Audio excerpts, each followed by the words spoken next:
एक property dealer है जो घरों को खरीदने बेचने का काम करता है। आज उसके बेटे जैक का जन्मदिन है, जिसके लिए उसकी पत्नी मैग ने एक जोकर को पार्टी में बुलाया था, क्योंकि जैक को जोकर्स बहुत पसंद थे। लेकिन जब उस आदमी ने एन वक्त पर कैंसिल कर दिया तो मैग ने जैक का दिल रखने के लिए केंट को फोन किया कि तुम ही कहीं से कॉस्ट्यूम पहन के आ जाओ ना जोकर की। केंट ने हाल ही में एक पुराना घर खरीदा था, जहाँ एक ट्रंक में उसे जोकर की कॉस्ट्यूम मिल गई। वो तुरंत जोकर बनकर अपने बेटे की पार्टी में पहुंच गया और सभी बच्चों के साथ खूब मस्ती की। फिर पार्टी खत्म होने के बाद केंट जैक को अपने कमरे में छोड़ाया और सोफे पर आकर अपनी पत्नी से बात करने लगा। मैग काफी खुश थी, इसीलिए उसने केंट को जल्दी से अपनी कॉस्ट्यूम बदलने को कहा, क्योंकि वो केंट को एक खुशखबरी देना चाहती थी। लेकिन मैग के जाते ही केंट को वहीं पर गहरी नींद आ गई। फिर अगली सुबह केंट की आंख खुली तो मैग ने उसे जैक को स्कूल छोड़कर आने को कहा, क्योंकि वो पहले ही काफी लेट हो चुका था। अब उसके पास कॉस्ट्यूम बदलने का टाइम नहीं था, इसलिए वो सिर्फ मुंह धोने चला गया। मगर काफी देर तक साबुन घिसने के बावजूद भी उसका मेकअप निकल ही नहीं रहा था। खैर, ज्यादा वक्त ना होने की वजह से वो जैक को ऐसे ही स्कूल छोड़ने चला गया। इसके बाद वो सीधा अपने खाली घर पर पहुंचा, जहाँ पर कुछ मजदूर उसका इंतजार कर रहे थे। उसने उन सबको घर का कारपेट निकालने को कहा, लेकिन जोकर की कॉस्ट्यूम में कोई उसे पहचान नहीं पाया। इस पर केंट ने उन्हें झाड़ते हुए कहा, सालों मालिक को नहीं पहचान रहे। सभी मजदूरों को काम पर लगाकर वो घर के बाथरूम में जाकर मेकअप निकालने की कोशिश करने लगा, लेकिन पेंट तो उतरने का नाम ही नहीं ले रहा था। फिर उसने गुस्से में विग और नकली नाक निकालने की कोशिश की, मगर वो भी नहीं निकल रही थी। उसका गुस्सा बढ़ता जा रहा था और अब उसने पूरी ताकत लगाकर कॉस्ट्यूम उतारने की कोशिश की, मगर अफसोस कोई फायदा नहीं हुआ। आखिरकार उसने ड्रॉर से एक ब्लेड निकाला और कॉस्ट्यूम काटने की कोशिश की, लेकिन इसी चक्कर में ब्लेड उसकी कलाई में लग गया और खून बहने लगा। उसने जैसे तैसे अपनी कलाई पर पट्टी की और मजदूरों के कमरे में जाकर एक छोटी आरी उठाई। उसने आरी अपनी गर्दन के पास रखी और अंदर से कॉस्ट्यूम काटने के लिए पूरा जोर लगा दिया। इससे कॉस्ट्यूम को तो कुछ नहीं हुआ, बल्कि आरी ही टूट गई। अब केंट का दिमाग खराब होने लगा था, इसीलिए वो परेशान होकर घर चला गया। जब मैग ने देखा कि उसका पति अब तक जोकर बना घूम रहा है, तो उसने केंट से पूछा कि अब तक कॉस्ट्यूम क्यों नहीं उतारी। तो केंट ने उसे पूरी बात बताई, लेकिन मैग को लगा कि वो मजाक कर रहा है, इसीलिए वो अपने मेडिकल औजारों की मदद से केंट की नकली नाक को खींचने लगी। मगर वो नाक इतनी मजबूती से चिपकी हुई थी कि उसे निकालने के चक्कर में केंट की असली नाक से खून बहने लगा। केंट को बहुत दर्द हो रहा था और इधर उसका पालतू कुत्ता जमीन पर गिरी हुई नकली नाक खा गया। इसके बाद मैग ने देखा कि केंट की विग ने उसके असली बालों की जगह ले ली थी। इसके बाद केंट अपनी नाक के जख्म को ठीक करवाने के लिए हॉस्पिटल चला गया, जहाँ डॉक्टर ने उसकी नाक पर पट्टी कर दी। बाद में जब वो घर लौटा तो अचानक उसे जोरों की भूख लगने लगी। उसे घर के अंदर खाने का जो भी मिला वो खाता चला गया, पर फिर भी उसके पेट से आवाजें आ रही थी। अगली सुबह मैग जैक को स्कूल ले जाने के लिए उठी तो उसने देखा कि उसकी पूरी किचन में उथल पुथल मची हुई थी। साथ ही वहाँ केंट की तरफ से एक नोट था, जिस पर लिखा था कि वो इस परेशानी का हल ढूंढने जा रहा है। केंट इस वक्त उसी घर में था जहाँ उसे वो कॉस्ट्यूम मिली थी। उसने कंपनी में फोन करके पता लगाया कि उससे पहले इस घर का मालिक कौन था, पर तभी उसकी नजर कॉस्ट्यूम के ट्रंक पर पड़ी, जिस पर अब ताला लगा हुआ था। अब उसने खुद ही ऑफिस में जाकर सारे कागजात चेक किए तो पता चला कि इस घर का पिछला मालिक मार्टिन कार्लसन नाम का कोई आदमी था, जिसकी अब मौत हो चुकी है। वो सोच ही रहा था कि आगे क्या करना चाहिए कि तभी उसकी नजर एक बच्चे पर पड़ी जो उसे देख रहा था, और अचानक उसके पेट से आवाजें आने लगी, जबकि उसने अभी अभी इतना सारा खाना खाया था। इसके बाद वो एक कॉस्ट्यूम की दुकान में पहुंचा, जहां उसे एक आदमी का नंबर मिला, जिसका सरनेम घर के पिछले ओनर मार्टिन की ही तरह कार्लसन था। अब उसने अपनी गाड़ी में बैठकर इस आदमी को फोन करके जोकर कॉस्ट्यूम के बारे में बात की, मगर इस कॉस्ट्यूम की बात सुनते ही वो आदमी बुरी तरह डर गया और उसने केंट को कॉस्ट्यूम छूने से सख्त मना कर दिया। लेकिन केंट ने कहा कि भाई तू छूने की बात कर रहा है, मैं तो पहन के बैठा हूँ।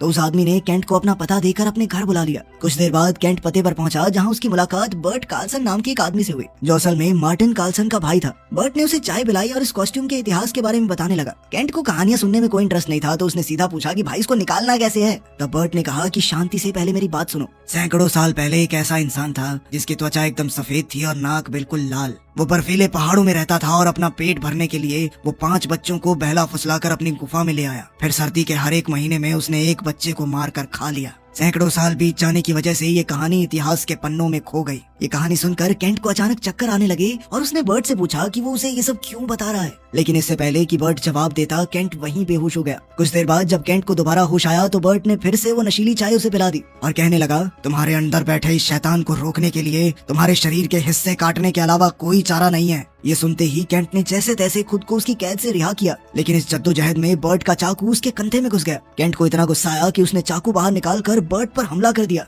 उसने अपनी बंदूक बर्ट के सर पर रखकर उससे पूछा कि आखिर वो क्या करना चाहता है। तब बर्ट ने खुलासा किया कि ये कोई आम कॉस्ट्यूम नहीं बल्कि शैतान की खाल है। केंट को कुछ समझ नहीं आ रहा था, इसीलिए वो तुरंत अपने घर लौट आया और उसने मैग को सारी कहानी बताकर पुलिस को फोन करने को कहा। उसने मैग को अपने कंधे का जख्म दिखाकर कहा कि बर्ट को लगता है उसके अंदर शैतान पल रहा है। फिर उसने मैग से कहा कि वो ये बात किसी को न बताए, वरना लोग उसे पागल पागल समझेंगे। मगर उसे एहसास ही नहीं हुआ कि सोफे पर बैठे मैग के परिवार वालों ने ये सारी बात सुन ली थी। उसके ससुर ने उससे पूछा कि आखिर मसला क्या है। अब अपनी सच्चाई साबित करने के लिए केंट ने सबको अपने कंधे का घाव दिखाया और फिर सबको अपनी गाड़ी के पास लेकर गया जिसमें उसने बर्ट को कैद किया हुआ था। लेकिन सबको लग रहा था कि केंट का दिमाग भर चुका है और वो एक बेगुनाह आदमी को अगवा कर लाया है। फिर मैग के भाई ने केंट की विग खींचने की कोशिश की पर केंट ने बदले में उसकी बाजू ही तोड़ डाली। इससे मैग और जैक बुरी तरह घबरा गए। अब केंट उन्हें और नहीं डराना चाहता था, इसीलिए वो गाड़ी लेकर बर्ट को पुलिस के हवाले करने चला गया। लेकिन रास्ते में उसके शरीर में अजीबोगरीब बदलाव होने लगे और उसकी उंगलियां और पैर बहुत लंबे हो गए। तभी अचानक बर्ट ने मौका देखकर अपनी हथकड़ी से केंट का गला दबा दिया, जिससे गाड़ी बेकाबू होकर एक दीवार से टकरा गई।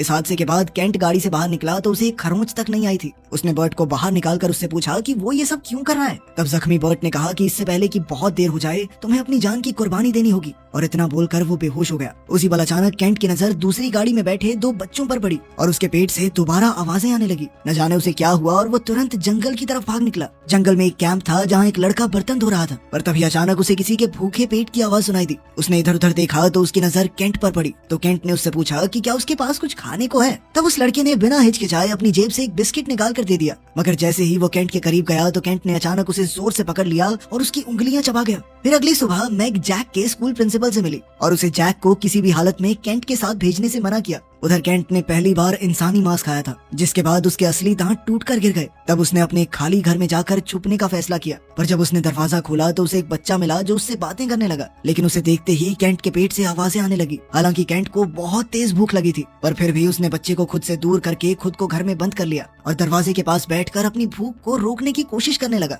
वहीं घर पर मैग अपने कुत्ते को काबू करने की कोशिश कर रही थी, क्योंकि वो केंट की नकली नाक खाने के बाद से काफी अजीब बर्ताव कर रहा था। तब उसे केंट का फोन आया और उसने जो कुछ भी हो रहा था उसके लिए माफी मांगी। फिर उसने कहा कि मेरे पास अब कोई दूसरा चारा नहीं है, और अचानक फोन काट दिया। अब केंट हताश होकर एक कंस्ट्रक्शन स्टोर में गया, जहाँ से उसने एक आरी और बाकी औजार खरीदे। वहीं दूसरी ओर मैग केंट को ढूंढने निकल पड़ी और उसने अलग अलग प्रॉपर्टीज में जाकर देखा। उधर केंट उसी घर में वापस जाकर उस शैतान को खत्म करने का नया तरीका सोच रहा था। लेकिन अचानक ही वो बच्चा घर में वापस आ गया और केंट के बिछाए हुए जाल की वजह से आरी का ब्लेड सीधा उसे जा लगा, जिससे उसकी मौके पर ही मौत हो गई। पहले तो केंट को बहुत पछतावा हुआ, मगर फिर केंट को बहुत तेज भूख लग गई और वो उसे खा गया। उसी समय अचानक मैग वहाँ आ पहुंची और घर का ताला खोलने लगी। केंट ने अंदर से उसे आवाज लगाते हुए दरवाजा खोलने से मना किया, क्योंकि अगर मैग अंदर आ गई तो उसका सच सबके सामने आ जाएगा। खैर मैग ने उसे शांत करते हुए कहा कि मुझे तुम पर पूरा विश्वास है, वो तो सिर्फ केंट को घर ले जाने आई थी। इस पर केंट ने कोई जवाब नहीं दिया, तो मैग ने उसे समझाया कि मुझे तुम्हारी जरूरत है, प्लीज दरवाजा खोलो और चलो मेरे साथ। असल में मैग प्रेग्नेंट थी और केंट एक बार फिर से बाप बनने वाला था। जिस दिन केंट ने वो कॉस्ट्यूम पहनी थी उस दिन भी मैग उसे यही खुशखबरी देने वाली थी। ये सुनने के बाद केंट दरवाजा खोलकर मैग के साथ चलने को तैयार हो गया और पीछे उस बच्चे की हड्डियां छोड़ गया। फिर जब वो घर पहुंचे तो केंट ने मैग से कहा कि वो बदल रहा है। वो चाहता था कि मैग उसे जंजीरों से बांध दे ताकि वो चाहकर भी यहाँ से बाहर न जा सके। मैग ने उसकी बात मानकर ऐसा ही किया, पर अब वो समझ नहीं पा रही थी आखिर ये सब हो क्या रहा है। इसलिए उसने बर्ट की किताब पढ़नी शुरू की। तब उसे कार्लसन भाइयों की तस्वीर दिखी जिसमें बर्ट ने वो कॉस्ट्यूम पहनी हुई थी। मैग जानना चाहती थी कि आखिर उसने ये कॉस्ट्यूम कैसे निकाली, इसीलिए वो बर्ट से मिलने हॉस्पिटल पहुंची। बर्ट कुछ बोल नहीं पा रहा था, इसीलिए उसने एक डायरी में लिखकर पूछा कि केंट कहाँ है। उसने कहा कि सिर्फ मैं ही केंट की मदद कर सकता हूँ, लेकिन मैग उसे सच नहीं बताना चाहती थी। तो बर्ट ने उसे सिर्फ इतना कहा कि अभी के लिए केंट पर बिल्कुल विश्वास मत करना। इसके बाद बर्ट ने आगे कोई जवाब नहीं दिया तो मैग को बहुत गुस्सा आया। उसने बर्ट को वो तस्वीर दिखाकर पूछा कि उसे ये कॉस्ट्यूम कहाँ से मिली। तो बर्ट बेहद परेशान हो गया, जिसके बाद नर्स ने मैग को बाहर भेज दिया। अब मैग सच्चाई की तह तक पहुंचने के लिए उस घर में पहुंची जहां केंट को ये कॉस्ट्यूम मिली थी। वहां उसे एक कैमरा दिखाई दिया जो एक कुर्सी के सामने पड़ा था। अब उसने कैमरा की रिकॉर्डिंग देखनी शुरू की। वहीं दूसरी ओर जैक स्कूल में अपने पिता को याद करके रो रहा था।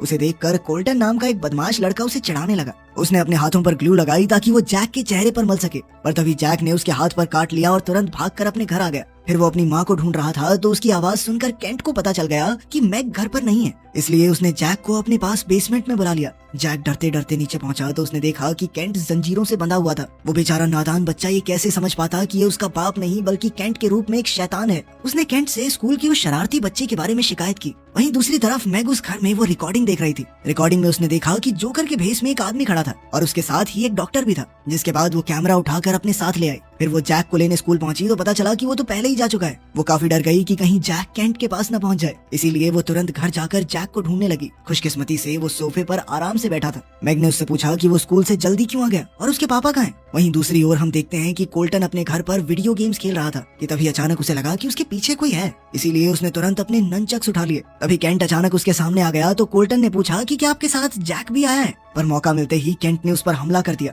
और वो शैतान उसे बुरी तरह मार कर कच्चा चबा गया। उधर घर पर मैग सारा सामान बांध कर जैक के साथ घर छोड़कर जा रही थी कि तभी उसने देखा कि उनका कुत्ता चेन से बंधा नहीं हुआ था। असल में कुत्ता भी केंट की ही तरह शैतान बन चुका था और अचानक वो मैग पर हमला करने के लिए दौड़ा, मगर ऐन वक्त पर बर्ट ने वहाँ आकर कुत्ते को मार डाला। अपने प्यारे कुत्ते को मरा हुआ देखकर मैग को गहरा सदमा लगा, पर बर्ट ने उसे शांत किया और पूछा कि केंट कहाँ है। फिर बर्ट ने अपने नकली दांत निकाल दिए और मैग को कॉस्ट्यूम की सारी कहानी बताते हुए कहा कि उसे ये कॉस्ट्यूम अपने स्टोर में मिली थी। उसे आइसलैंड से ये पार्सल आया था जिसमें ये शानदार कॉस्ट्यूम थी। उसके स्टोर में आज तक इतनी अच्छी कॉस्ट्यूम नहीं आई थी। अब इसे सर्कस वालों को बेचने से पहले बर्ट ने खुद ये कॉस्ट्यूम पहनकर हॉस्पिटल में भर्ती बच्चों को खुश करने का फैसला किया। उसका भाई मार्टिन भी इसी हॉस्पिटल में काम करता था और जब उसने देखा कि बर्ट शैतान बनता जा रहा है तो उसने इसका इलाज ढूंढने का फैसला किया। इसके बाद बर्ट बेहोश हो गया और कुछ दिन बाद जब उसकी आंख खुली तो उसके शरीर से वो कॉस्ट्यूम उतर चुकी थी और वो इस श्राप से मुक्त हो गया था। असल में मार्टिन ने बर्ट की जान बचाने के लिए हॉस्पिटल से 5 बीमार बच्चे लेकर शैतान को उनकी बलि चढ़ा दी। आखिरकार बलि लेने के बाद शैतान ने बर्ट की कॉस्ट्यूम उतार दी।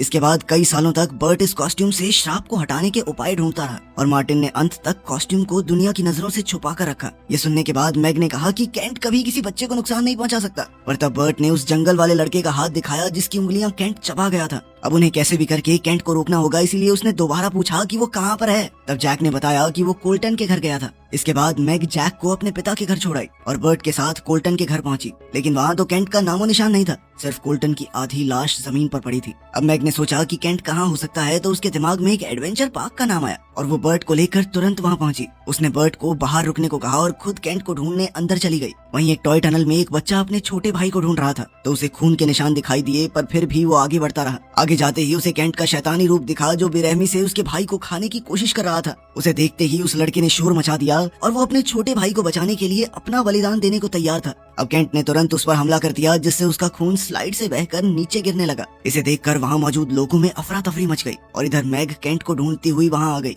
तब बर्ट ने अचानक उसे किचन में खींच लिया और खून के निशान दिखाकर इनका पीछा करने को कहा। अब वो दोनों सीधा केंट के पास पहुंच गए तो केंट ने उनसे पूछा कि क्या हुआ। मैग ने कहा कि वो उसकी मदद करने आए हैं। इसी दौरान पीछे से बर्ट ने एक कुल्हाड़ी से केंट के सर पर हमला कर दिया जिससे वो एक बार फिर शैतानी रूप में आ गया। उसने बर्ट पर जानलेवा हमला कर दिया और वो उसे खाने ही वाला था, पर तभी मैग ने उससे बर्ट की जान की भीख मांगी। आखिरकार केंट रुक गया और उसने मैग से कहा कि अब सिर्फ एक बच्चा बाकी है, अगर तूने मुझे आखिरी बच्चा लाकर नहीं दिया तो मैं तेरे बेटे को ही खा जाऊंगा। उसी पल अचानक पुलिस वहाँ आ पहुंची तो मैग वहाँ से भाग निकली और पुलिस ने बर्ट को गिरफ्तार कर लिया। इधर मैग ने अपने पिता को फोन करके जैक के साथ कहीं भाग जाने को कहा। उसके पिता ने उससे पूछा कि आखिर बात क्या है, पर तभी मैग की नजर एक गुम हो चुके बच्चे पर पड़ी तो वो फोन काट कर बच्चे के पास गई। उसी पल बच्चे की माँ ने वहाँ आकर उसे गले लगा लिया। इसके बाद मैग अपनी गाड़ी में बैठकर सोचने लगी कि आगे क्या करना चाहिए। तभी एक लड़की ने उससे लिफ्ट मांगी तो मैग उसकी मदद करने को राजी हो गई। अब यही आखिरी रास्ता था, इसीलिए वो लड़की को गाड़ी में बैठाकर आगे बढ़ी। जल्द ही लड़की गाड़ी में ही सो गई तो मैग इस बात का फायदा उठाकर उसे एक सुनसान जगह पर ले आई और लड़की को जगाकर गाड़ी से उतार दिया। वो लड़की काफी घबरा गई और वापस अंदर आने के लिए शीशे को पीटने लगी। तभी अचानक एक पुलिस वाला वहाँ आ गया और उसने मैग को वहीं रुकने को कहा और खुद उस लड़की से बात करने लगा। इधर मैग को समझ नहीं आ रहा था कि शैतान अब तक आया क्यों नहीं, तो उसे एहसास हुआ कि वो जरूर जैक के पीछे गया है। वो सीधा अपने पिता के घर पहुंची और उन्हें सब सच बताने लगी, पर उसी पल अचानक जोकर ने पीछे से एक ही झटके में उसके पिता का सर धड़ से अलग कर दिया। अपने पिता को अपनी आंखों के सामने मरता देख मैग तुरंत दौड़कर गैराज में गई और अपने बचाव के लिए एक हथौड़ा उठा लिया। अब वो केंट के आने का इंतजार कर रही थी, पर तभी अचानक जैक नीचे आने लगा तो मैग ने उसे तुरंत ऊपर जाने को कहा।